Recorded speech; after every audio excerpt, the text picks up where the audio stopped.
Hello and welcome back to my channel, or welcome if you are new. I am Helen from Contagious Creativity, and I'm going to be doing 2 spreads today with no photographs, which is quite unusual for me. I often have pictures, but these 2 pages are Sunday and a Monday, and neither have any photographs. The first page I'm using this cardstock sticker sheet from Simple Stories. It's the So Happy Together range, and I'm also using some washi tape. The blue one with the florals is from Nutmeg and Arlo, and I think the colours work really nicely with the So Happy Together stickers. The red is from somewhere, I really don't know where. I think I got it with lots of different kind of plain washies, but I can't remember. I'm really sorry. So it was a day we had my mother-in-law over for lunch, and we did loads of chores. Like, we had a tree that needed cutting.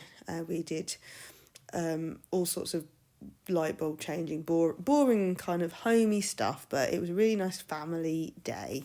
So I thought this would be lovely to use some of these big stickers because I didn't have any photographs to make the focal point, but I did want to make it really obvious that it was about our family all being together and having a lovely day.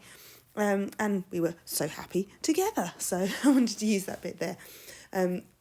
Excuse me, I have got a cold, so apologies that I'm coughing and a bit sort of nasal today. I feel like I'm forever getting something at the moment. I don't know whether it's children going to school and nursery or what, but yeah, so apologies for that.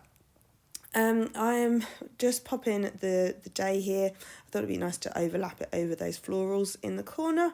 I think that's something, when I was first kind of sticking stickers down, I kind of thought they, in my head, they have to just be their own thing, but you can layer them. I think that's really important. Now, you might have just gone, you've stuck a picture sticker and it's just floating. I thought to myself, I can make it work. It's like a shelf. It's already a shelf. You'll see later, my little brain can't cope with that. The picture stickers have to be on something. So this one, I make a little washi shelf, and I spent ages trying to find my cutting knife, and then do a really bad job cutting where I actually make it more jaggedy than if I'd have just ripped it. I don't know why I forgot how to use a knife. I think I need the blade changing, to be honest. I haven't changed the blade in a long while. So I make a little washi shelf for those flowers because I knew I had stuff to stay, but probably not loads and loads. So I wanted to make sure I had lots of lovely things dotting around the page. And I love this Nutmeg and Arlo washi tape. It's just so beautiful. I think they have the same pattern in different colourways as well. I might be wrong about that, but I'm pretty sure I've seen it on there. But it's so pretty.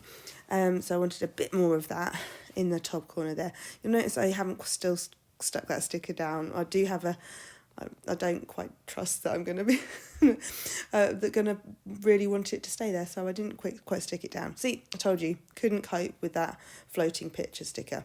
Words, I don't mind floating so much, but pictures, no, they've got to sit on something. So I gave that shelf another shelf. It works in my head. Maybe it doesn't in other people's.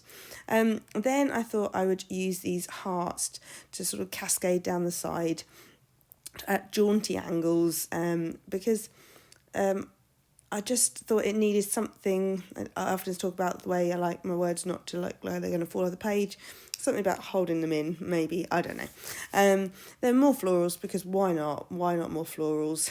Some lights hanging down from the ceiling, as it were. I was doing air quotes there, and then I've realised you can't see me. But I end up changing that bit as well. More florals, then I'm looking at it going, those lights aren't working for me. So good job I didn't stick them down properly. See, I'm fear of commitment, me. So sticking another bit of washi just for them to hang off, so they're not just suspended there. I just feel it just works better for me anyway. Then I do my journaling, and I've got a few spaces so that I couldn't really put any words in that gap there. So I'm doing some doodly hearts, they're just scribbly little hearts, but using the kind of pattern of the bigger hearts where there's a diagonal line and part of it's a different colour from the other. So I'm just doing those just to fill in some of the gaps and make it look like it's all tied together. So do the same on the other side where there's a little gap. And that is it. So that's that page. I just used a couple of washies and one cardstock sticker sheet. The second page is quite different. It was a day that really felt like spring, so I wanted to celebrate that. And I'd got Planet Mindfulness magazine. Cool, that was right on cue there. And there was a picture in there, and I was just like, oh, that is perfect. And I read the article. It was all about mindfulness and practicing mindfulness. It was really good, actually. I highly recommend this magazine. I've said it many times before, but it is one of my favourite magazines to read and also to cut out. I've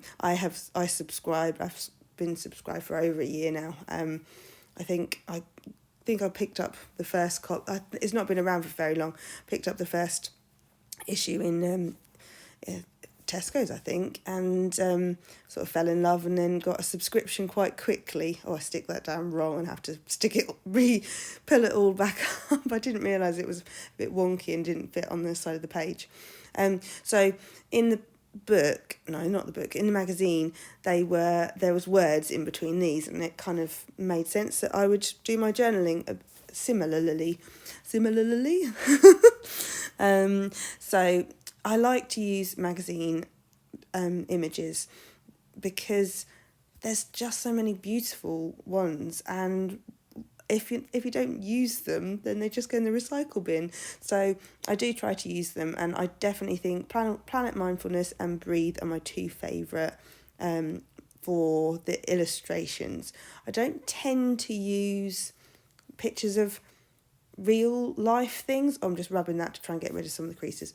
I don't tend to use any of the real life images, just because I tend to have pictures of things I'm doing which are the real life things, so I use the illustrative ones rather than using the real life pictures, because it gets a bit confusing otherwise. It's like, well, who's that lady that's doing yoga? Well, that's not actually me. So I think I can think of one occasion I have done that, but excuse me, I tend to use the illustrations rather than the real life pictures.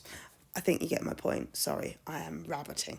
Now, I'm just sticking those down and I'm looking at it and thinking, how am I actually going to journal on this page? And I realise that and I've stick my date there. Quick.